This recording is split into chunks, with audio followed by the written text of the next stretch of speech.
The Lord be with you. Also with you. A reading from the Holy Gospel according to Matthew.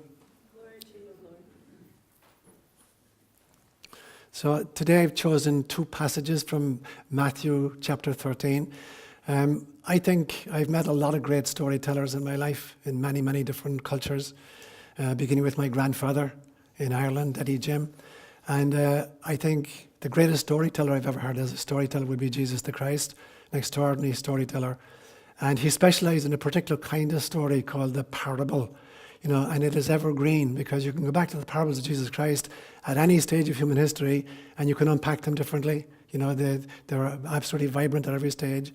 Or you could, at different stages of your own life, go back to any one of the parables, and cull it and harvest it for radically new meanings that you didn't see the first iteration or the second iteration. So in chapter 13, he tells a whole bunch of stories. And I want to set the scene for you. It starts off where he's trying to take a break, and he leaves the house and he goes out onto the beach, and he's thinking maybe I get a few hours to myself, just barefooted in the sand, just listening to the waves.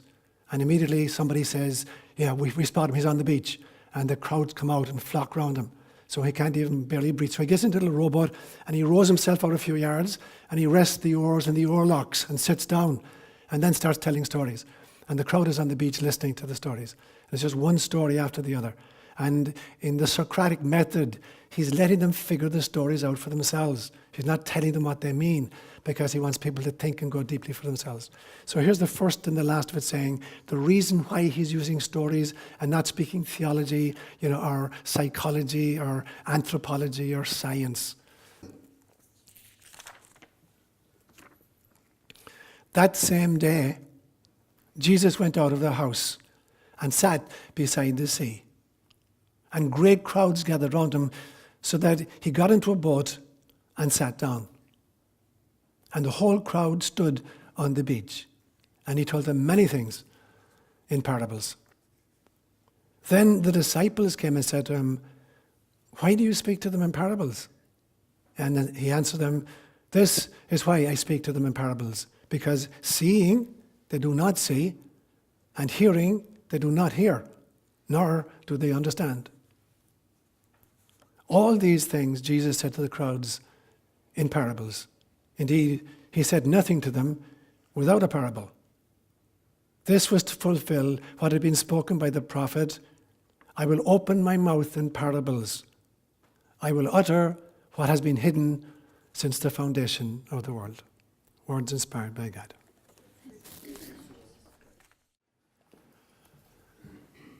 Around 70,000 years ago, a species called Homo Sapiens, people who could think, a species that could think, morphed into what's called Homo Sapiens Sapiens.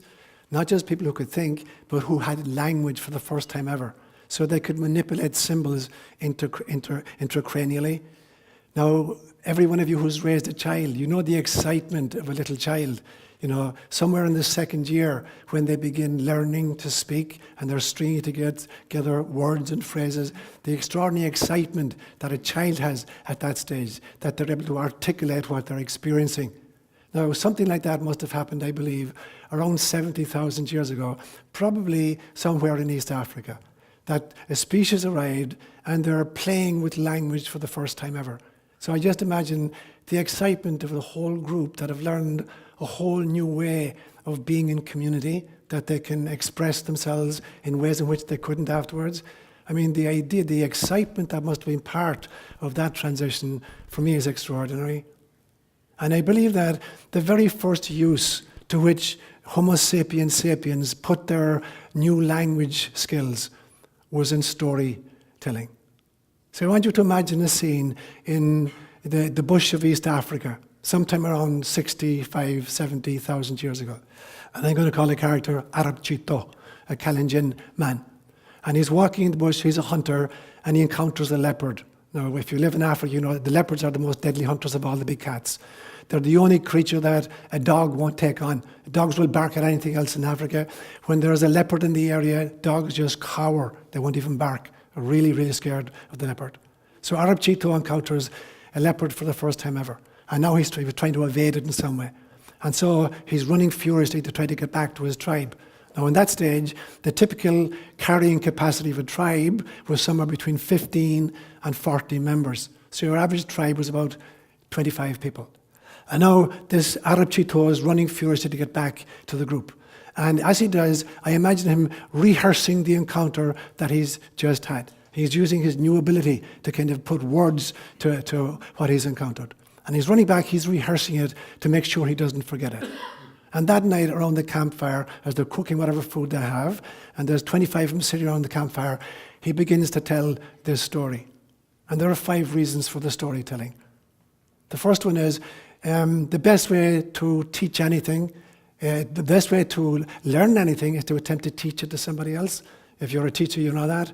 When you try to teach something to somebody else, that's when you really learn it yourself for the first time. So in articulating his experience for others, he's embedding it in his own memory. So the first reason for telling a story is to really remember it for oneself. The second reason is to kind of bring the others up to speed so that everybody doesn't have to reinvent the wheel and encounter a leopard for themselves and not know how to deal with it. That will be the second reason for the storytelling. The third one is that this is the only way that you can archive this kind of wisdom, for future generations. So he's not just telling it to the other 24 people sitting around the fire, he's telling it to generations yet to be born. And the fourth reason is it's an extraordinary bonding exercise. When you tell stories around the campfire, the whole group gels in a very, very different way. And the fifth one then is, it is also entertaining. Stories are greatly entertaining. So here he is, sitting around the fire, engaging in the story of the leopard, and all these functions are being fulfilled. And that's what I want to talk about today. I want to talk about storytelling and its importance. And I'm basically going to make just 4 points. The first one I would say, gathering the ancient words. Then secondly, the paradoxical nature of wisdom. Thirdly, wisdom across cultures. And then fourthly, I'm going to say, the demythologized life is not worth living. Kind of paraphrase here the statement, the unexamined life is not worth living. I would say the demythologized life is not worth living. So they're the 4 points I'll make this morning. So the first one, gathering the ancient words.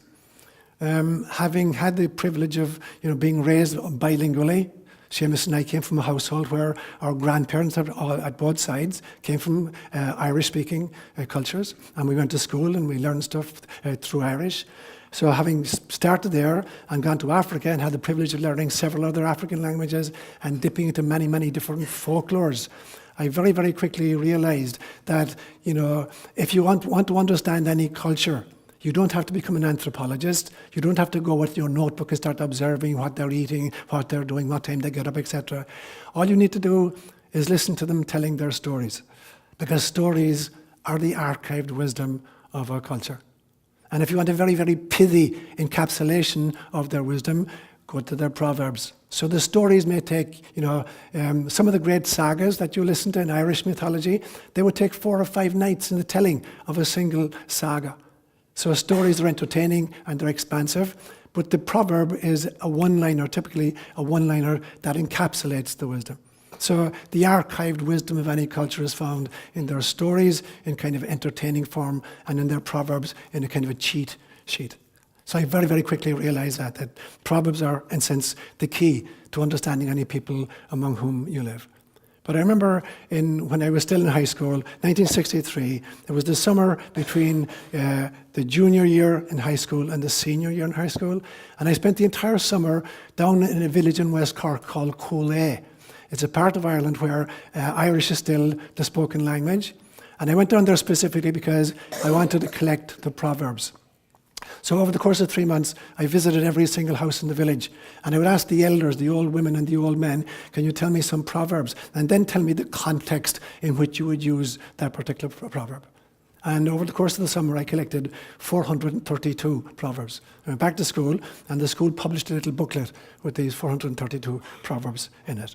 But I remember one old man in particular saying to me, he said, if Christianity had never come to Ireland, we could live according to the Proverbs. He was absolutely right. There is a proverb for every situation. And the interesting thing to me was the Irish word for proverb is Seán, which literally translates as ancient words. And so these are the archived wisdom. So if you really, really want to know the ancient wisdom of any group, go to their proverbs. So that's the first quick point I'll make this morning. One of the things I very quickly realized once I started collecting proverbs in different languages was that there is a paradoxical nature to proverbs. Because life is so multifaceted that there's a situation in which you say you advocate doing A. There'll be another situation in which you have to advocate the opposite of A. So it sounds like it's contradictory, but it is not. It is just that life is so multifaceted that there's a situation that proverb A suits perfectly, and there's a situation in which the opposite proverb suits perfectly. And in every language you find those extraordinary kind of discrepancies, but they're not discrepancies, they're just different facets of the diamond. And so, for instance, in Latin, there's a proverb that says, festina lente, hasten slowly. But there's another proverb that says, carpe diem, grab the day. So there's situations in life in which you have to take it really slowly. That's the way to do it, not to rush into stuff. And there are situations in life where you really got to act really quickly, kind of strike while the iron is hot, that kind of notion. In Irish, we got lots of proverbs that contradict each other, ostensibly. So we say, for instance, in Ireland, Ní léinn tín tán má dí tán féin. There is no fireside like your own fireside, so home is best. But we also say, Bíonn blas ar chid an chórsan. There's a special taste to the neighbour's food. Particularly if you're a child, the food in your neighbour's house always tastes much better than the fare that you're getting at home from your mammy. So there's a kind of a contradiction. The four great places in Ireland for gathering wisdom or sharing wisdom, it was firstly the pub. It was it was not just for drinking alcohol, it was for sharing stories and experiences. The second place was the, how would you call it? The house of the public, we called it in Irish, Tachan Phobal, which is the church. But people would meet after church and exchange their wisdom. There wasn't a whole lot of wisdom coming from the priest on the altar during Mass, but there was a whole lot of wisdom coming from the other people after Mass, if you hung around after Mass. The third great place was called, in Irish, it's called the bowl. And the bowl was like, fancy word for it is the milking parlour. But it wasn't a milking parlour.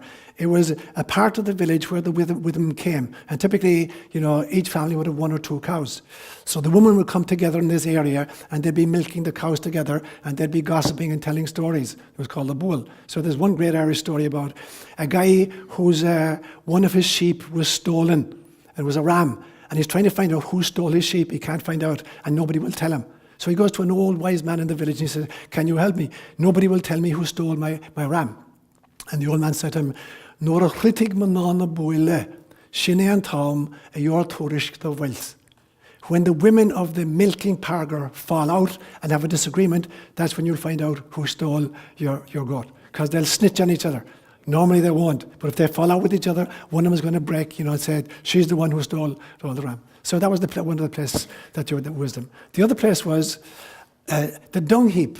And this is where the guys hung out. So every group had a few cows, maybe a horse, a donkey, plenty of chickens, maybe a goat. So there was a lot of dung created. And they would use it as fertilizer. But then for the excess stuff, there was a part of the village where it was dumped. And all the men, the farmers would come together, and that's where they'd hang out and talk to each other. It's called, in Gaelic, it's called Corn Ílig, the dung heap, literally. And there's a great proverb in Irish that says, Clownus an Corn Ílig, agus cordas Christ a wadamach. Clownus an Corn Ílig, agus cordas Christ a wadamach. The marriage made at the dung heap will have the blessing of Jesus forever and ever. Now, Proverbs don't translate well literally. It says, what the hell are you talking about here? So here's what it means. If you marry a local girl, somebody you know her father, her mother, her grandfather, her uncles, her aunts, you know her pedigree, you know everything about her. So when you make a marriage contract with somebody like that, you'll have the blessing of Christ forever because there'll be no surprises. But if you go off to England and marry a stranger, you have no idea where she's come from, what she's going to be like. She'll be tearing your hair out after a month. So marriage of the dung heap and the blessing of Jesus at way out. So there's one kind of proverb. But then we contradict it and we say stuff like, be an airco fada ar na buif har lar. The cows in faraway places have long horns. They're always better than the guys at home. Or we say stuff like, is glas iad na conic again. The hills in faraway places are much greener than the ones at home. So in Gaelic, you get this kind of contradictory situation. You get the very same thing in Kiswahili. So in Kiswahili, there's a beautiful proverb that says, haraka haraka, haina baraka. Hurry, hurry has no blessing. So slow down, take it easy. But then there's an opposite one that says, chilewa chilewa, mtoto si wako. Chilewa chilewa, mtoto si wako. Delay, delay, and the baby will not be yours. Figure that one out. If you marry a woman in Africa, she really wants to become a mother. And if you hang out and you don't consummate the union, she's not going to just be twiddling her thumbs and waiting for it to happen. She's going to get pregnant, and you won't be the daddy. So, chilewa, chilewa, mtoto si wako. So there's the opposite of the, hurry, hurry, hurry. So in English we say stuff like, look before you leap. We'll also say, he who hesitates is lost. And so there's a paradoxical nature to the proverbs, because there are situations in which one situation, calls for one kind of proverb, and a different situation calls for the opposite kind of proverb. So my second point. The third point then, when you look at cross-culturally the wisdom, you can take any human issue which is important, and I guarantee you will find corroborating proverbs and stories from all kinds of traditions backing up that position. So let me just take two examples. Let me take the notion of multitasking. We think that multitasking is the ability to do a whole bunch of stuff well at the same time. Modern psychology has shown, research has shown, multitasking doesn't work. You do not do the tasks efficiently if you're attempting to multitask. So it's a fallacy to think that multitasking actually is the best way of going about your business. It's not. So in Irish we have a proverb that deals with that. We say in Irish, "Eniga chéile a chógtar na cashláin." One after the other are the castles built. A great artisan doesn't attempt to build, 20 different castles at the same time. And I wish sometime that, modern contractors would learn that lesson, because it's really frustrating. If you ever have a building contract and you engage a contractor and he comes in for the first week, he's schlepping stuff left, right and centre, and he's digging foundation, he's pouring concrete, and he brings in the framer, and the frame is going up, and you think, my God, we're going to have the house finished in a week. And then he disappears. You don't see him for 3 weeks. He's gone off, done the same thing someplace else. And he's building 16 different houses in different places. And at the end of the year, it's taken twice as long and 3 times as much money to complete the project. So in Ireland, we knew that. So we say, "Eniga chéile ó chógtar na cashláin." One by one are the castles built. So Kalenjin says the very same thing. Kipsigis, Swahili have the very, very same notion as well. That you have to do stuff slowly, slowly. So we say in Swahili, for instance, upole ndio mwendo. Slowness is sureness. You do things slowly, you get things done really, really well. And it leaks into when Swahili people speak in English, they'll often use the phrase pole pole, or when it's translated into English, literally slowly, slowly. It's repeated, slowly, slowly, not just slowly, but slowly, slowly. So let's do this pole pole. Let's do this slowly, slowly, not just slowly, let's do it slowly, slowly. Because then you really, really get stuff done. So that would be like multitasking. Cross-culturally, they all agree multitasking doesn't work. You take a theme like family values or respect in the family, and you look at the cultures cross-culturally. What are the teachings on this? So, for instance, 550 years before Christ, an extraordinary scholar called Confucius in China. And he actually totally, almost personally, reformed Chinese culture at the time. It was a hotbed of warring factions at the time of Confucius. And he settled the entire culture down. And was based on what he called the 5 constant relationships. That there are 5 great relationships that dictate a person's function in life. In fact, he believed actually, like the Buddha, whom he didn't know, but who was a contemporary of his, that the notion of a separate self is an illusion created by the sum of our social roles. We only appear to be individual people because we are the intersection set of 5 different kinds of relationships. And those relationships are the relationship between a husband and a wife, the relationship between parents and children, the relationship between the elder brother and the younger siblings, the relationship between the teacher and the student, and the relationship between the emperor and the governed. And so that was kind of the family values that was enshrined in Confucius thinking. The Hebrew scriptures have a typical, a similar notion. So almost the last injunction that Moses gave to the people before he died. He wasn't allowed to go into the promised land himself. And as they're crossing into the promised land, Moses is dying. And almost the last injunction he gives them, he says, honor your father and your mother that you may have a long life in the land which you are entering. So it's like the final promise. You really want to be successful and live in this land for a long time, honor your father and your mother. But it wasn't even human beings who came up with family values for the first time. When you look at evolutionary history, the mammals really were the ones who invented family values. The mammals appeared on the scene about 200 million years ago. And before that, previous life forms, didn't do any child-raising techniques. Reptiles don't raise their kids. Reptiles, whether they're turtles or snakes or dinosaurs, they lay their egg, and there's nutrient in the egg, and the little one eats the egg, and they're on their own. There's no family values whatsoever. The mammals really were the first ones. And in fact, the word mammal comes from, like the mammalian, like the breast, it's from the milk. The one who gives milk, that's the mammal. The one who feeds from her own breast. And so the mammals are the first one that really create this kind of family value. Now, modern psychology and modern sociology and modern anthropology have attempted to try to codify, what family means and how to be in family and how different cultures work with family. And for the main part, they get it right, in my opinion. And then occasionally they make really, really serious blunders. Like B.F. Skinner, the famous behavioralist, the great father of behavioral psychology, who raised his own daughter in a Skinner box. The Skinner box is a stimulus response.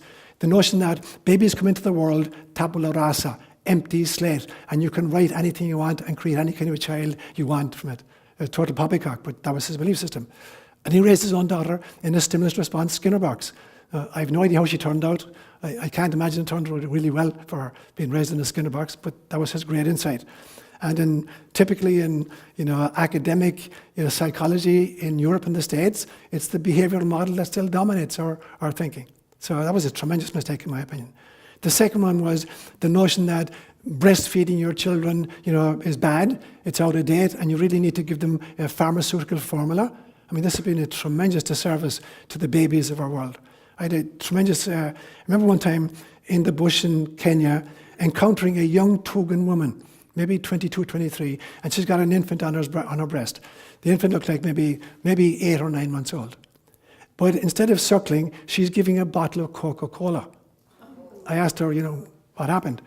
She had hens, and she sold 12 eggs in order to buy a bottle of Coca-Cola for her baby, because there was a sign on a little shop, a little mud shop, that said in Swahili, Coca-Cola huleta nguvu na afya. Coca-Cola always brings health and energy. And she read this, and she sold 12 eggs and bought a bottle of Coca-Cola, and she's feeding her baby with the Coca-Cola. And so we make some really serious errors, in academic circles when it comes to family values. There's a great Kalenjin proverb, strange one again. As I say, proverbs translate very badly, literally, and you dig into the cultural meaning of it. So this one says, "Nda samas moriate ko baganabo." Nda samas moriate ko baganabo, which literally translates as, even though the rat is dirty, he's part of the household. You think, holy God, you're feeding rats or encouraging rats or whatever. And what it means, of course, is like, it's the Kalenjin equivalent of the black sheep of the family. We're not talking about raising rats and feeding rats. So there's a member of the family that's the rat or the black sheep. And they say, even though the rat is dirty, he's part of the household. So he's a child, he belongs to the household, and you treat him like a member of the household, even if he's the black sheep of the household. And then there's a great story from American tradition, way back in 1918, where a little boy called Howard Lewis, a crippled child, is abandoned by his mother at Father Flanagan's home for the boys. And this is a crippled little boy who can't negotiate stairs or steps of any kind. And at one stage, some of the older boys would carry him on their back up the stairs and down the stairs. And one stage, Father Flanagan watches a little boy called Reuben Granger, and he's got Howard Loomis on his back, and he's trying to go up the steps. And Father Flanagan says to Reuben, "Isn't he really heavy?" And you all know Reuben's very famous response. "He ain't heavy, Father. He's my brother." So you get these family values coming through in all the great cultures of the world. They all reinforce each other, which is my third point. The fourth point I called the demythologized life is not worth living. You remember the old famous black and white TV program called Dragnet? How was this? Who was the guy that star? Joe Friday. Joe Friday. And you remember his famous line? Just give me the facts, ma'am. Just the facts. So Joe Friday wasn't interested in stories. He just wanted the facts. So every case he came into and somebody was waxing eloquent about the circumstances of the crime, he didn't want to know that. Just give me the facts, ma'am. Just the facts. Now, when you denude stories and just go for the facts, you nix a whole lot of meaning. You demythologize life. You take a lot of the meaning out of life. And what happens is, in the absence of stories and words, all you're left with is mathematics and numbers. So everything gets reduced down to numbers. So we get boiled down to numbers.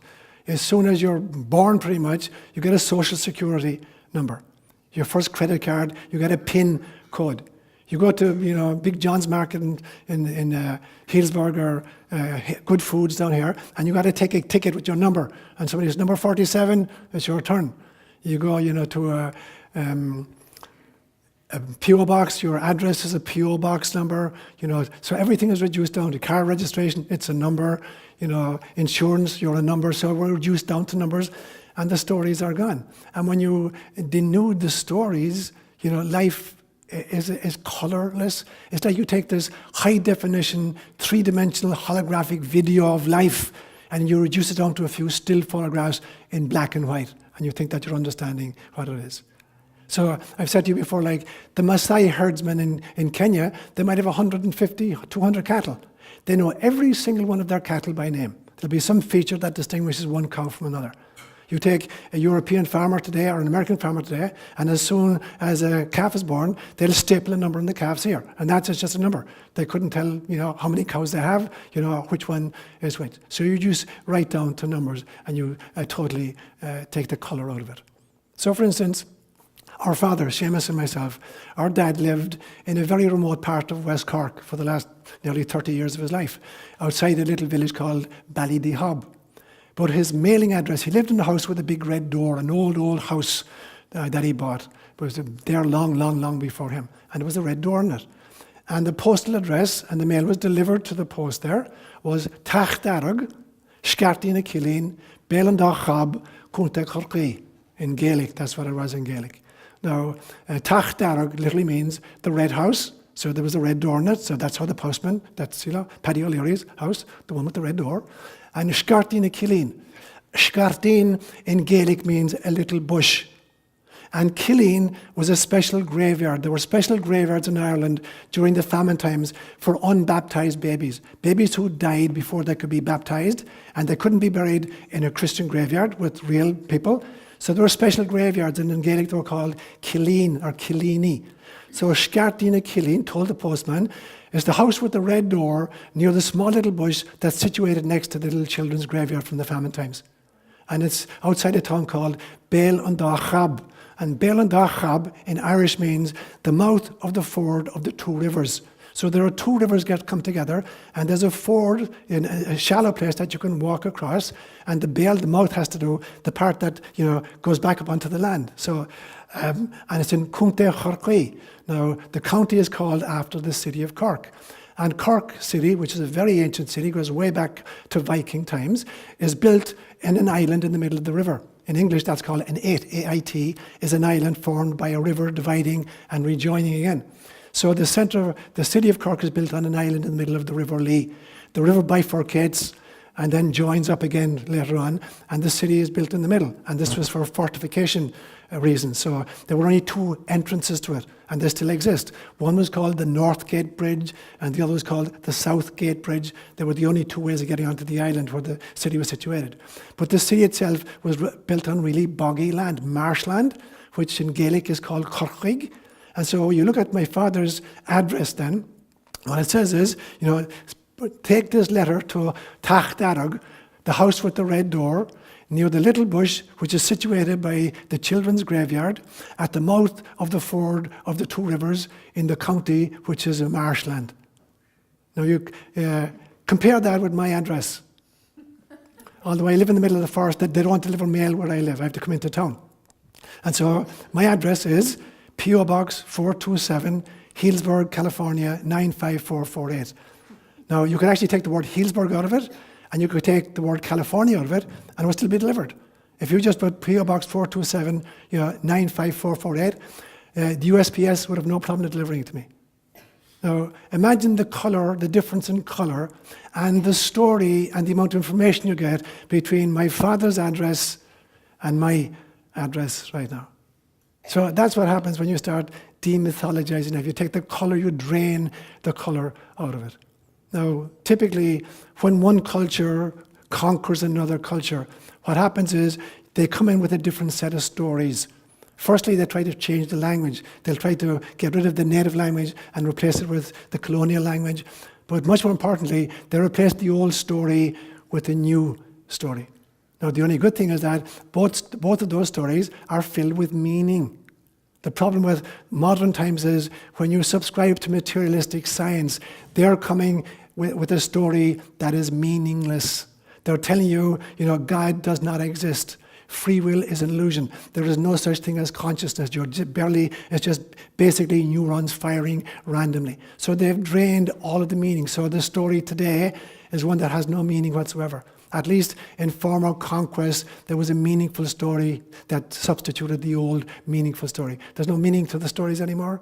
So is any wonder that in our times, it's literally true, there are more people committing suicide today than are killed in wars today.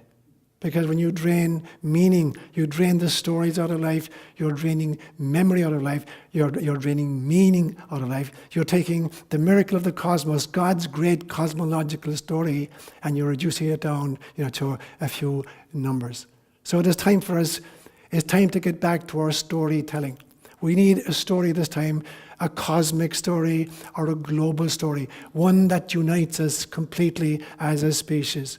And so I want to end with this. I want to go back to the Kalenjin proverb. Nda samis moriate, kobogo.